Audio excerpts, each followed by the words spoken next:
Hey, what's up guys? It's Austin and Bair from the Geek Abides doing our E3 recap.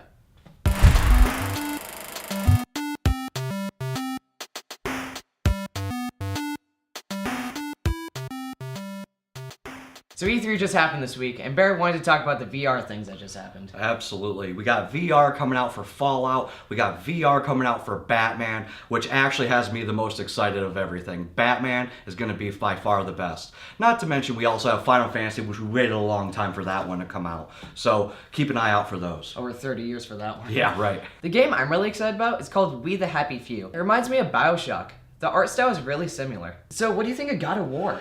God of War is actually going to be a great remake. It's a little more action-based than we're used to. Also, it's going to change the way we see those types of games. I think we're going to get a lot more platformers, a lot more side-scrollers. People are really starting to like them.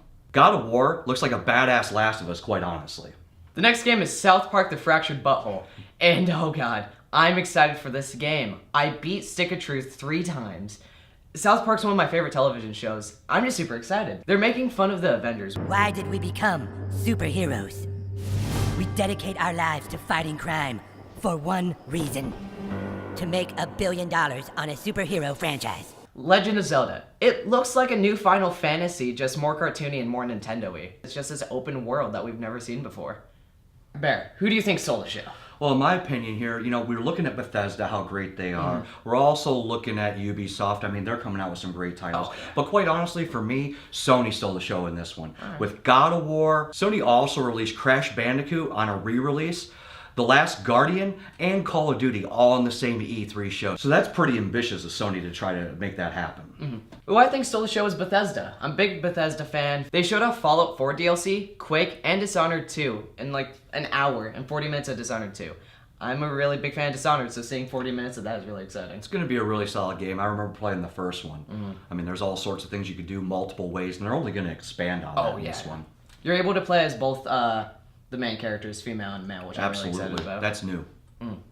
Okay, Bear, what was your top 3 games? So I got a couple here. My top 3, my number 3, we're going to go ahead and come in it with Final Fantasy 15. While this is a new action role-play series, we've been waiting a long time for this. The fans have really been wanting this. I just hope they don't disappoint us with it.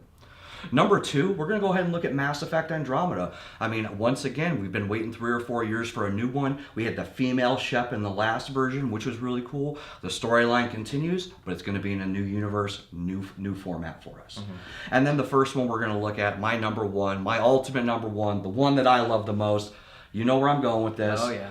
Battlefield 1. We're going back to World War I. I know people don't like that, but at the same time, we're given a whole new system, a whole new engine, and not to mention new tech to work with.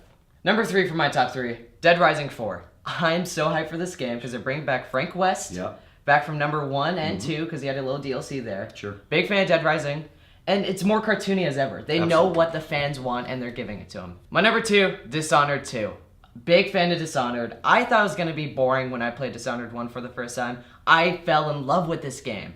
I'm not a big fan of stealth games, but this game actually really did bring me in. You really can't go wrong with it. I mean, there's all sorts, like I said before, there's all sorts of things you can do with it. You can just walk around town, which is pretty cool too. It's exciting. Yeah, That's what I like about it. You can play it any way you want. My number 1, I have to go with Watch Dogs 2.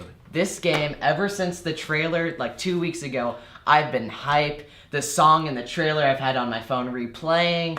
The trailer, the conference, it was so good. Give it to me. I love this game. I can't argue with you on the point. I really can't. It's going to be awesome. The first one was groundbreaking. This one is even going to take it further. Oh yeah. The only thing I wish Ubisoft did with Watch Dogs 1 was give us better graphics. They've dumbed it down since E3. You have to remember, E3 is not actual game. Right. You have to remember that. Yeah. Hey geeks, remember to like, share, and subscribe for YouTube, Facebook, and Twitter. Bear, thank you for joining me on Pay to Play today. This is our E3 recap. Thanks for watching. Always remember, gotta pay to play. Peace.